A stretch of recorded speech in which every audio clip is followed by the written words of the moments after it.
following program is a peer-to-peer advice show and does not diagnose mental health conditions. If you're seeking social services, please call or text 211 or go to 211.ca.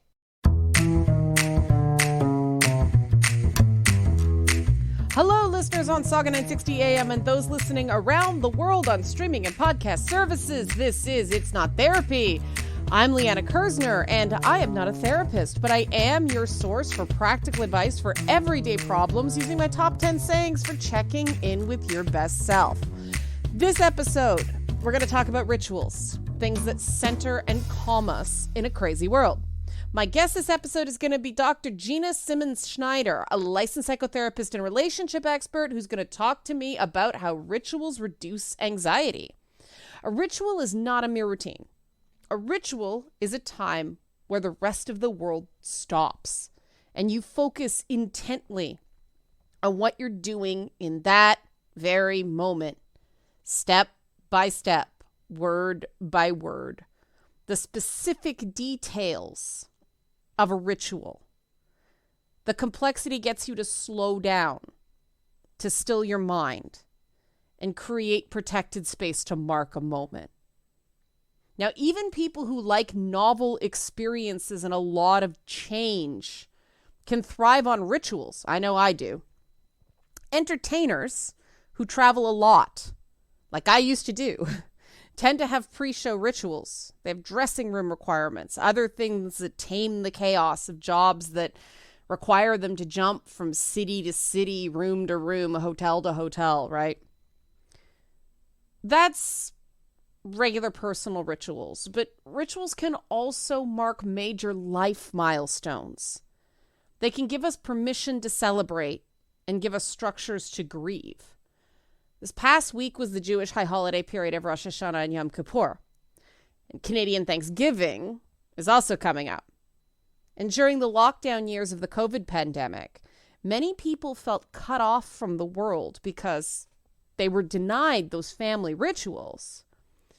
And those rituals help them give life meaning and mark the passage of time. They matter. Some even argue that a reduction in rites of passage rituals have caused some people to struggle with their identity.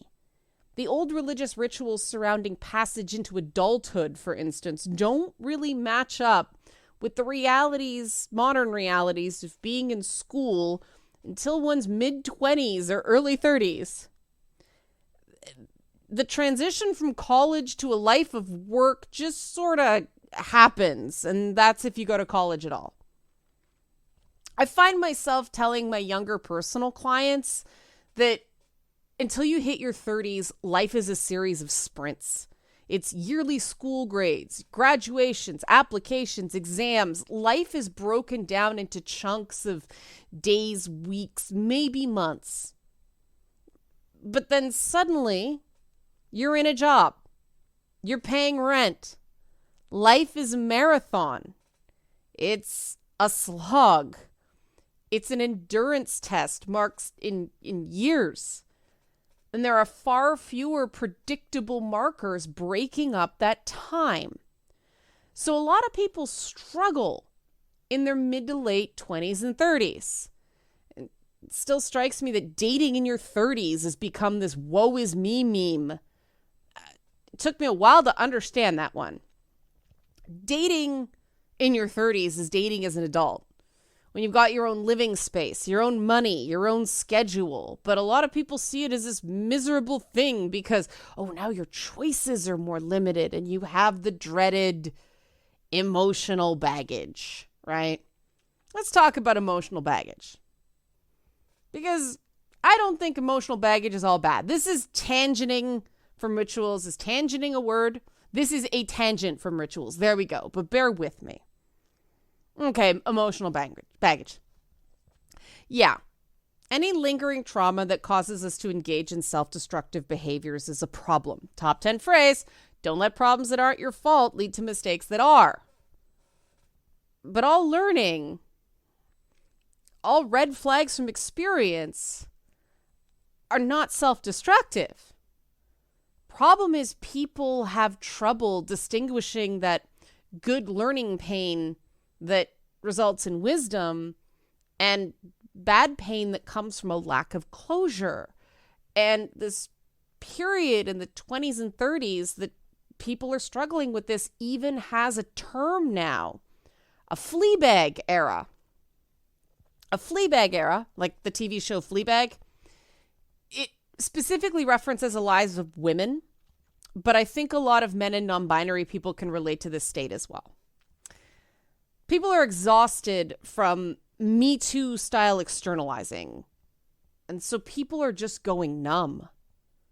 They're engaging in a form of dissociation and accept this identity as this perpetually pained being. And you can't be in pain all the time. So people are just periodically disconnecting from that pain through sex, alcohol, drugs, and hurting other people. And I personally had an issue understanding that this state was supposedly unique to women at first, because to me, that's Wolverine from X-Men. I understand this is a bit different, just because the world tends to default women into victim status. So the idea that some women are knowingly messing things up for other people, I guess that's something of a step forward. But back to that good pain versus bad pain, right? If you're living a life that's a haze of pain, booze, hookups, frenemies, lather, rinse, repeat, I want to offer you an alternative. Validate your pain. Embrace the pain. And you can do that through rituals. Think of these rituals as doing something about the things you can't do anything about.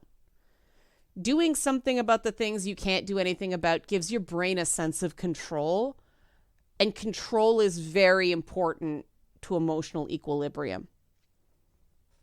So find items that represent the things you're struggling with. Put them in a box. You can get a pre-existing pretty box or decorate the box. Anything that makes the box seem meaningful to you. And then periodically, when you have that urge to Fleabag all over the place, take the objects out of the box. Look at them. Hold on to them. Add to them if you want. Destroy them if the urge takes you. Throw them out if you want. No one needs to know what you're doing but you. Now, what rituals like this do is they make your pain real. And that's what rituals do in general. They take abstract concepts and make them tangible through action, iconography, and gesture. Now, making your pain real, making your pain tangible is very important, especially if you're surrounded by people who are telling you you're just making too big a deal out of things. It's amazing how many people have friends that tell them they're making too big a deal out of things. Personally, I think those people aren't your friends if they're saying that to you regularly, but that's not up to me. Rituals are great at making things real in a world that increasingly causes us to doubt our perception.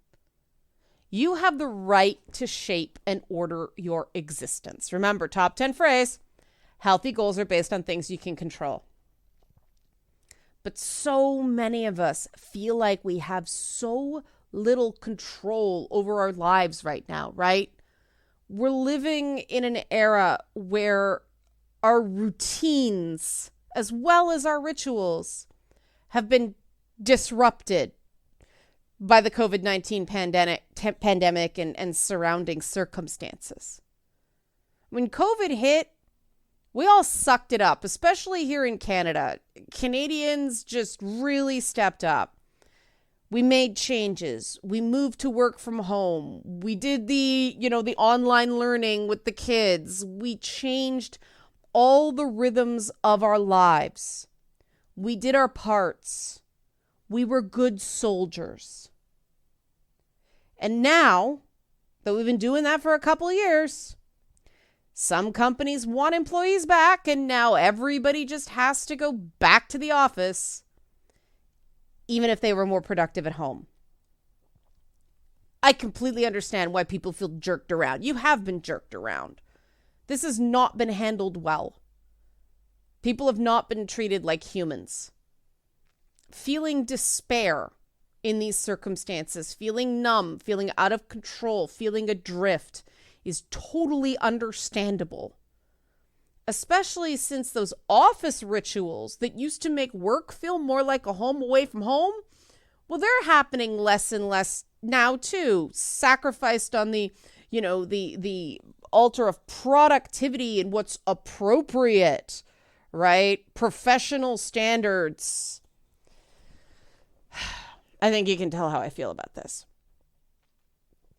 Because employers are not stepping up, because we've been disconnected from those more traditional rituals. Personal rituals are that much more important. If you're feeling adrift, if you're feeling numb, if you're feeling like a corporate cog, it's very important to build in experiences that give life meaning. Human beings, we aren't just our productivity. Just because we've lost so many of our large-scale social collective rituals, that doesn't mean we can't make new ones personally, with friends, with family. We can choose how we slow down, break up, and mark time. It makes the time feel more meaningful. Because meaning is very, very important to human brains. When we start to feel like things are meaningless, we start to feel anxious and depressed. We start numbing out or doing that stuff that isn't good for us or other people. And you're worth more than that. You are. You are worth more than that. So when we come back on It's Not Therapy, we're going to talk to an expert on reducing anxiety through rituals, Dr. Gina Simmons Schneider. You're not going to want to miss this. This is a really great interview, and she's got a very soothing voice. You're not going to want to leave. After the break, stay tuned. It's Not Therapy.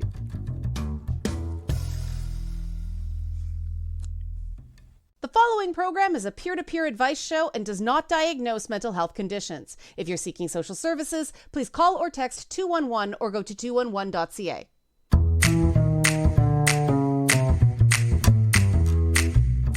We're back on It's Not Therapy talking rituals, how they reduce bad feelings and anxiety and give meaning to our lives.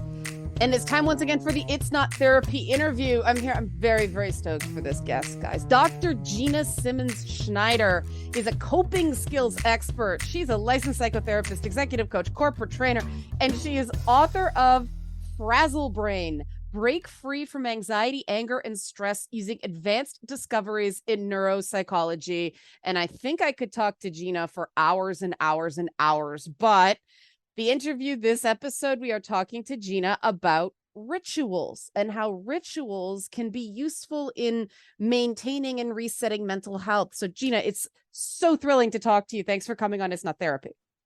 Thank you, Leanna, and I'm really excited to be here. Thanks for the invite. Thanks. Now, I'm a cat person, like a big cat person. Anybody that follows me on social media sees all the cats. And cats are very ritualized little critters. Right. That's true. That's true. Ritual, people think of it as a religious thing, but it doesn't have to be. I know I have my daily rituals and I get very cranky if my morning coffee ceremony is disrupted. So I know my anecdotal experience, but you know the science. What is the benefit of ritual to mental health? Well, it's a great question. And what's interesting about rituals is they're universal. I mean, every culture going back from the beginning of recorded history has rituals as part of their cultural norms. And what we find is that during times of uncertainty, which when is there times of absolute certainty, but when we are going through stresses like we are with a pandemic and war in Europe and all these things that we worry about, rituals help us settle down, pay attention to the present moment, whatever the ritual is that we're doing. And it actually has measurable stress relieving properties. So we can do that on purpose. We can say, okay, for example, Dr. Wendy Suzuki, who specializes in neuroplasticity, how the brain kind of recovers from stress, and she's written great books like Good Anxiety and stuff. Anyway, she has this morning ritual where she does the tea ceremony. And my idea of making tea is I boil water and I unwrap the tea bag and I put it in the cup and I pour the water in. But you can make a whole ceremony out of tea, and how you warm the tea first, and then you put so many scoops of the tea leaves into a container, and then you move that container from this side to the next side, and then you can make it and it's literally a 30-minute meditation that she does every morning when she makes her tea. And what that does is that calms the nervous system. It puts us in a state of present moment awareness. We're not thinking 5 years ahead. We're not working on our retirement plan. We are just making tea, or we are just burning the candle and saying a prayer. And so what's interesting about the studies is they found that religious rituals, like reciting a rosary, for example, can definitely relieve stress, and it's measurable, both physiological and psychological stress. So even our physiological measures of the stress chemicals like cortisol and so on, those actually go down when you recite the rosary. But what they found is that you can even make up a ritual. Just these researchers just made up a ritual, didn't come from anywhere, kind of looked a little bit like a magic, some kind of magic thing. And they found that worked too. So there's something about following a set of simple steps and procedures and being focused on that mindfully lowers our stress level. And when we lower our stress level, we get a whole bunch of other benefits. We get increased awareness. We get lower inflammation in our body.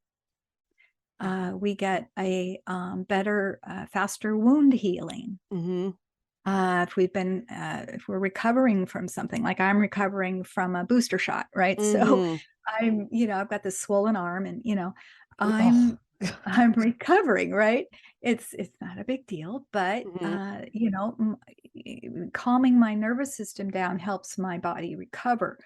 So, and rituals can be kind of fun. You can share them with other people. I know we have holidays, right? We have holidays that mark the change of seasons, or the equinoxes and the solstices. That a lot of religions have, like we have Rosh Hashanah right now that just started, and the high holy days for Jews. We've got Hindu holidays happening now. And they all have little rituals. It might be prayer, singing a song, lighting a candle. But what do they all require? They all require paying attention, following a set of steps, and slowing ourselves down. And that actually is healthy. Yeah, it's interesting, because my reminder of how important rituals were, I mentioned my morning coffee. I was reminded that a few months ago I got COVID, and I lost my sense of smell. And there was actually this moment where, I put my coffee on and I wait for it to fill the room, and I'm puttering around the kitchen doing other things, but that coffee smell filling the room, I didn't realize how important a ritual it was to me until one morning I realized I can't smell the coffee. And the amount of anxiety that caused, it did hamper my ability to feel better faster. I believe all that inflammation and all that stuff you talked about, it sounds impossible until you experience it for yourself. But the thing that shocked me so much about the importance of that is I'm not a person who thrives on routine. I get bored from routine, but rituals, they do have that, touching the sublime element. And so I wonder Mhm. if you can explain to me how I can be a person who thrives on new experiences, hate routines, but connects so firmly to rituals.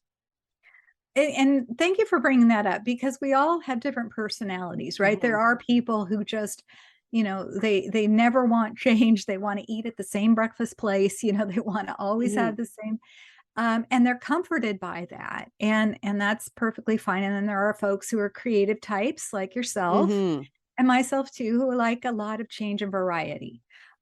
So that's okay. There isn't any right or wrong about that, but there is something for all types of personalities about making a process a little bit sacred, and sacred in the sense of the word meaning separate, Mhm. separated from our everyday life, separated from the typical senses of responsibility that we have, or the feelings of pressure that we feel. And a lot of times we tend to lean into those things.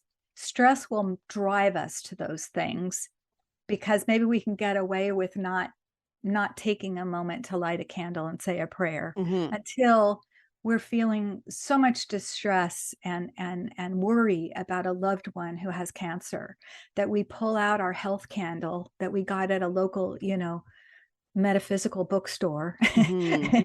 you know, and we say a little prayer for their good health. And we light a candle for them, and we take a few moments to ritualize that. And that settles us down, and it gives us a little bit of a feeling of peace and comfort.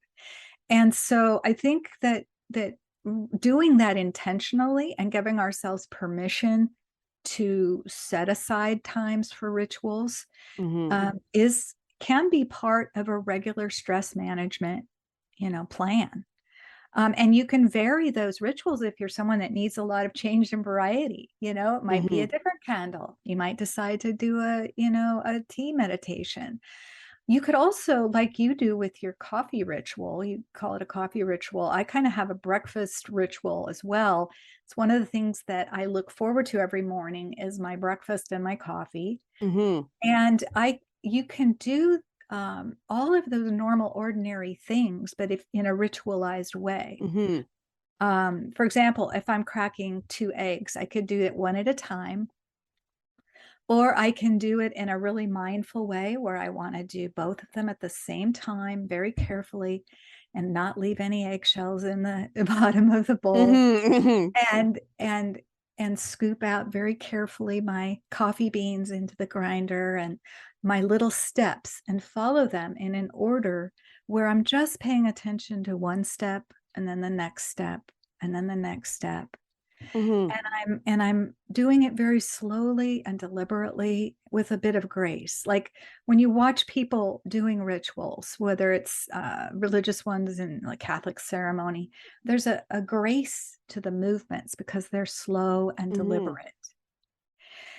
And and we can do that with pretty much anything in our life. We can ritualize it, with little steps and so forth. And I think what makes it stress relieving is we have to think about what we're doing, and we're intentionally thinking about it and not just mindlessly zipping through our day. Then you're not thinking about that thing you have to do, that email you have to answer, that person you have to get back to. It's that pause. It Exactly. yeah, It's it and creating a little sacred space for just the present moment, with yeah. your actions being deliberate and maybe even repetitive, you know? Um, Yeah, but it's not just cognitive, it's physiological, isn't it? yes, it's Yeah. it's it's your body moving through space. One of the things I learned in taking mindfulness meditation trainings, I've taken quite a few different types of mindfulness trainings. And one of the things they had us do was just walk mindfully Mhm. Mhm. and slowly, and just they called it a sense and savor walk. And what does that mean? You walk very slowly and pay attention to all your senses and what you're noticing, Mm-hmm. and smelling and savoring, if there's something to see, something to smell. And what's really interesting about that is you find yourself seeing things. Like I found myself, I'd been going to this 9-week training every day, every Wednesday for 9 weeks. Mm-hmm. And I show up, and during the Sense and Savor walk, I actually saw a garden that I'd walked past for 9 weeks Right. and never actually seen, Yeah. because I was headed straight for the classroom where the class is, Yeah. and I wasn't paying attention. I wasn't really absorbing my environment, and so you can do that with just a simple walk Yeah. in your own neighborhood, and just no earbuds in your ears, no cell phone, Yeah. Yeah. just and then just having that pure awareness of, how am I moving? How am I standing? How am I breathing? What does that feel like to be moving through space, my own body? That could become a ritual as well. And a lot of, like there's the labyrinth ritual, where you walk, a lot of the health spas will have this sort of maze or this labyrinth you can walk through mindfully. Right. It's just basically walking around in circles mindfully. But when you're really 100% paying attention to the present moment without judging that moment, in other words, you're not saying I should be doing something else, or this is stupid, or this is Right. lame, or but you're just noticing with a sort of flexible curiosity in your mind. Your nervous system really settles down, and you get some great side benefits from that. That music means we need to go to a break on It's Not Therapy. Hold over the break with Dr. Gina Simmons Schneider. When we come back, de-woo-wooing, sort of new aging ritual. How do you connect to ritual, to the sublime, without feeling ridiculous? More on that in a bit on It's Not Therapy. The following program is a peer-to-peer advice show and does not diagnose mental health conditions. If you're seeking social services, please call or text 211 or go to 211.ca.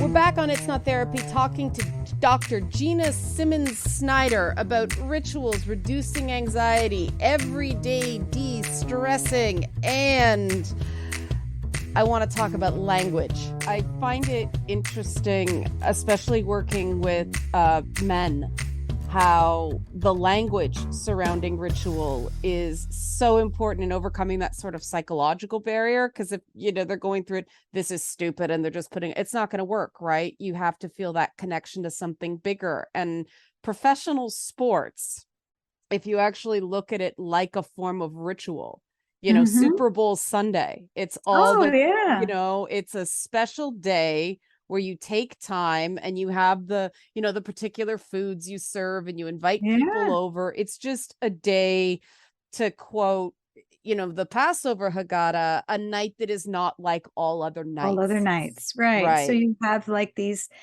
the seventh inning stretch, in baseball, right? We have and let's sing "Take Me Out to the Ball Game," and we have all of these societal and cultural rituals that are really healthy. Yeah. And what does that do? That makes us all feel connected. We're in a stadium, we're all singing the same song. Yeah. We're all standing up and stretching at the same time. With Super Bowl Sunday, we're all serving the same unhealthy food. Right. The artery clogging nachos. Yeah. Exactly.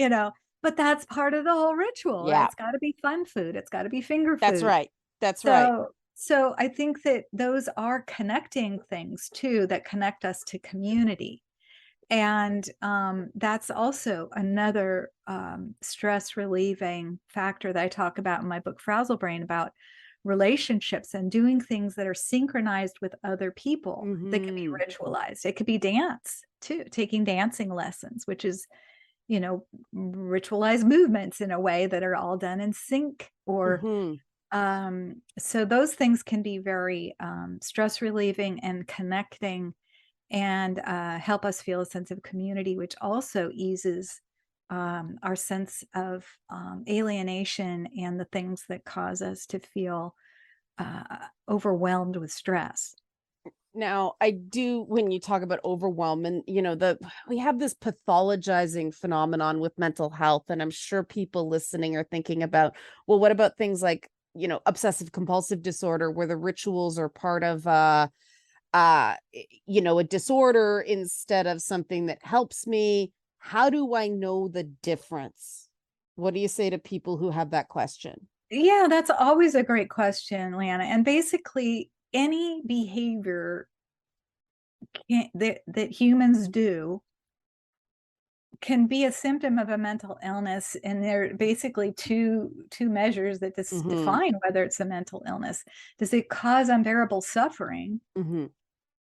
or enormous amounts of suffering for you and the people that have to watch you? Um, and is it interfering with your daily life to such a way that it's interfering with your relationships, with your ability to work, Mm-hmm. with your ability to enjoy yourself? So, for example, um, my husband and I, when we go on trips, we have our little checklist of, did we lock all the windows and Mm-hmm. doors and all the stuff?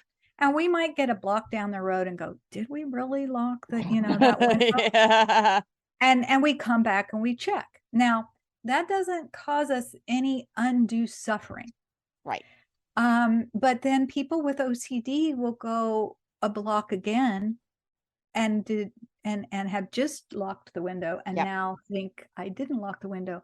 And so now you miss the airplane because you've spent 2 hours checking and you're not able to get to the trip. And you're experiencing undue anxiety and suffering that's so disruptive to your Mm-hmm. nervous system. And it's annoying everybody around you too, because they're telling you, hey, chill. I was there. I saw the oven is turned Mm-hmm. off. Mm-hmm. And you're not believing it. So when that happens, when you're really suffering too much, and or it's starting to interfere with your personal life, with your ability to fulfill your obligations, it's taking way too much time. For some Mm-hmm. people with OCD, it's 5 hours of behaviors before they can leave the house. That is a level of distress and a level of interference with your life that can be disabling. Mm-hmm. So that's what we look at for any behavior. So you can be somebody that laughs really loud and a lot, and you're not having a maniacal episode. But if you can't stop laughing for hours, Right. right? so Right. Right. so Right.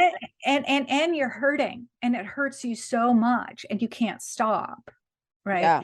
Now we have to intervene with a medical intervention. So any human behavior can be so extreme as to cause, be a symptom of a mental illness. It doesn't mean that, I think quirks and eccentricities make us all really fun and interesting. I completely agree. It's why I say on this show, you're crazy is only a problem if it's hurting you.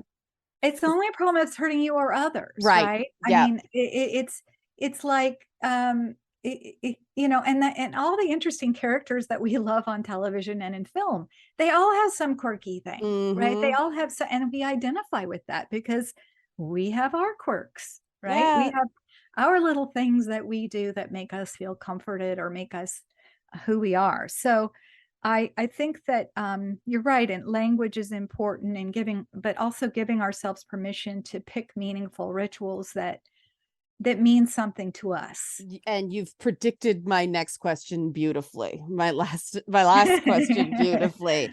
Um, because we live in this world of productivity and normalization and professionalism, there are going to be people who don't understand the rituals and can, shame you for them or disrupt them.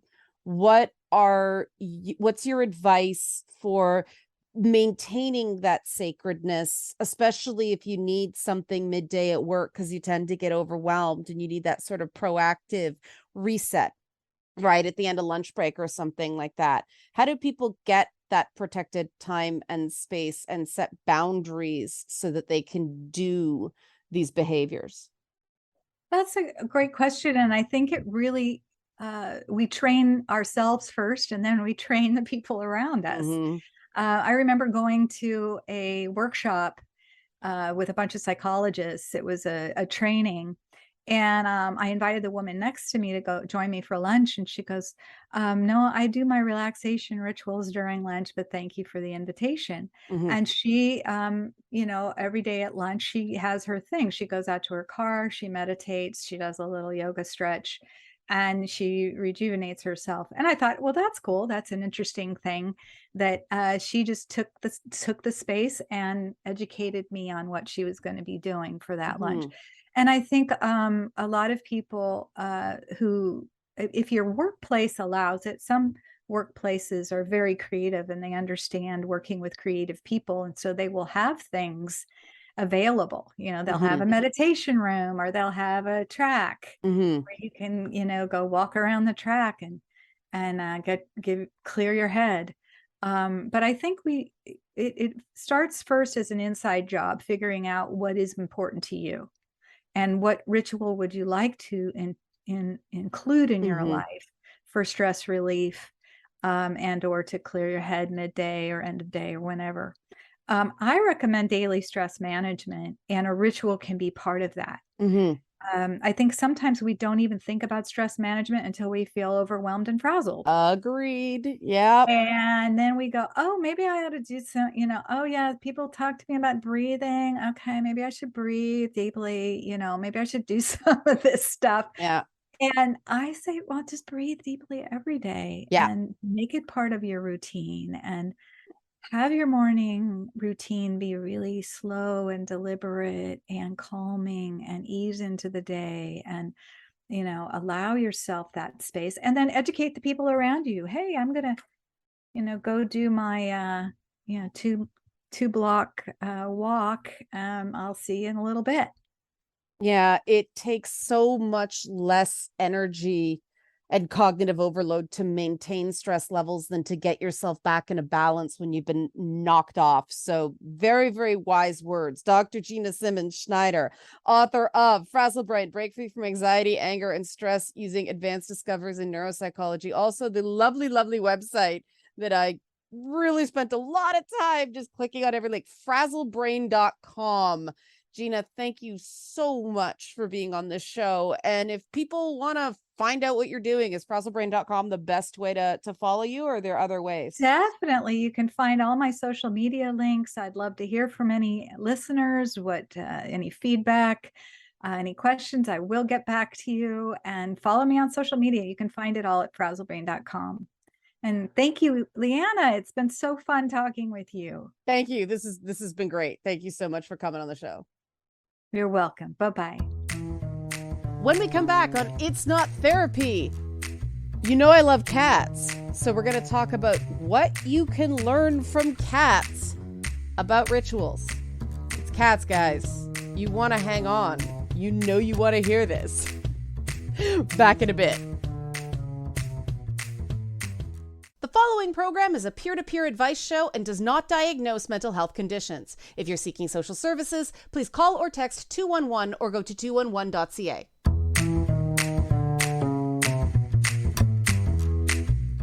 We're back on It's Not Therapy. I am Leanna Kersner. I'm not a therapist, and as promised, I'm going to talk about what we can learn about rituals and stress reduction from cats. Yes, cats. I consider myself a cat person who also loves dogs. I have a dog. He is Loki, dog of mischief. He tries hard to be a cat. He's the cat's pet. But here's the difference between cats and dogs. Dogs thrive on routine. Cats thrive on ritual. I can set my watch to my dog. Certain things have to be done at certain times, or else. But my cats, you can change the time on my cats. You can even skip a day on something on my cats. But when it comes time to do the ritual with my cats, whether it's a brushing or a medication or even feeding them, that ritual has to be done with the right moves in the right order, or, oh God, it is just not good enough. Right? You cat people feel me. If my dog's routine gets broken, it's a mess. He destroys things. He pees in inappropriate places if it's just pee, and getting back on routine takes a while. My cats will adjust. They won't be happy about it. They'll let me know they're not happy about it.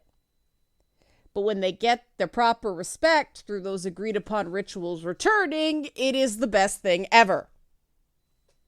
Now, people are the same way. Some people are dog people and thrive on routine. Other people are cat people and thrive on ritual. There's no better or worse here. The world needs both types of people. But it's really important to figure out which one you are. Do you feel most safe and secure when things happen at the same time in a given day, week, month, year? Or do you prefer things get changed up as long as there are stabilizing activities you can do that you can rely on? Well, maybe it's a combination of both. They're definitely not the same thing. For me personally, routine bores me. I start to get depressed and distracted. I can't concentrate. I need to shake things up to stay motivated. But I definitely need structure. But my structure is gestures that have meaning, things I can check in with. Those are extremely important to me. They're my guideposts in the crazy life I'm in by choice. I mean, my catchphrase is, "Your crazy is only a problem if it's hurting you." And your crazy is a problem if you feel unmoored. If you feel like everything is just out of control. If you feel like you can never get anything right. Rituals can help you feel like the world makes sense even when it doesn't. And again, they don't have to be religious rituals. They don't have to all be rituals from the same religion. Design something that feels right for you.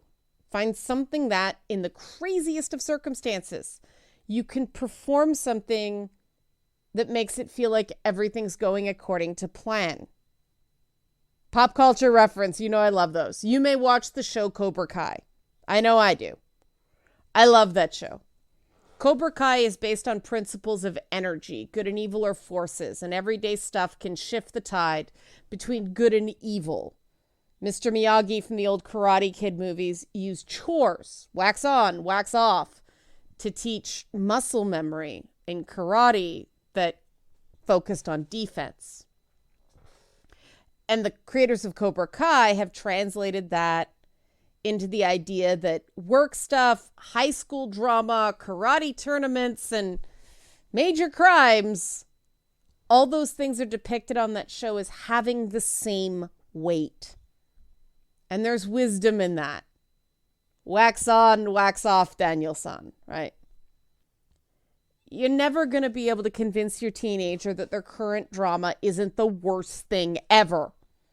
Because to them, it's the worst thing ever. It's the worst thing they've ever gone through in their short life. So instead of downplaying that, take a moment and do something to make that moment special. To slow down time so they can remember that you were there for them when it was tough. Similarly, if your spouse is losing it over something you think isn't that important, it's not your business how important you think it is. Carve out some time. Be there for them. You don't have to talk about the thing you don't care about. All you have to do is show them that life has more facets to the stuff that sucks. That's how rituals work. Wax on, wax off. Simple things that make the hard stuff seem more understandable. With my personal clients, I like to celebrate failures as well as successes. Now, this may sound bizarre, but hear me out. Rituals aren't just about milestones in life. Rituals also mark deaths and breakups job losses, other setbacks that are as much a part of life as weddings, bar mitzvahs, and promotions. So why not give the deaths the validity that they're due? They're major milestones. Now, this isn't about feeling good about what happened. It's about feeling okay about feeling bad. It's about creating structures to process the fact that things didn't turn out the way we wanted. I have a friend who recently went through one of the most slow-motion, horrific, god-awful breakups I've ever seen. His girlfriend of 8 years, broke up with him at his COVID-delayed birthday party because she met a guy on Match.com. But, the new boyfriend was totally okay with them still being friends and, him still paying to take her to expensive places the boyfriend didn't want to go to. Ouch, not cool, right? So I called up a bunch of other guys, didn't necessarily know each other. The bunch of us went to Hooters. Why Hooters? Because the absurdity was part of this particular ritual. And it was a really fun time for everyone. It allowed my friend, who had a terrible thing happen to him, to feel like life was moving on. It turned the page. And I don't care if you agree with how we did it. The point is that it worked. It overlaid a good memory onto a bad memory. And that made the bad memory easier to deal with. And everyone who attended agreed that we should do it again. Not necessarily because of a horrible slow motion breakup. That's how you can make a modern ritual work for you and the people you care about. It doesn't have to be highbrow. It doesn't have to be pretty. It doesn't have to be classy or lofty. It just has to work. The symbols don't matter. The details don't matter. The point is that if you do it and everyone involved gets meaning out of it, that's the purpose of ritual. And the ritual of the end of this show is upon us. If you have a question for me, next week's topic is about the anger and anxiety connection. How you can tell if something is anger, how you can tell if something is anxiety, and various and sundry tangents, because I love my tangents. If you have a question, give me a call, 289-275-9600, or email me, Leanna at nottherapyshow.com. That's Lian as in Nancy A at nottherapyshow.com. Or you can send me a message on Twitter, Instagram, at nottherapyshow. Again, next week. Anger and anxiety, what's the connection? Until then, I'm Leanna Kersner. I am not a therapist. And remember, you're crazy is only a problem if it's hurting you. Have a great week.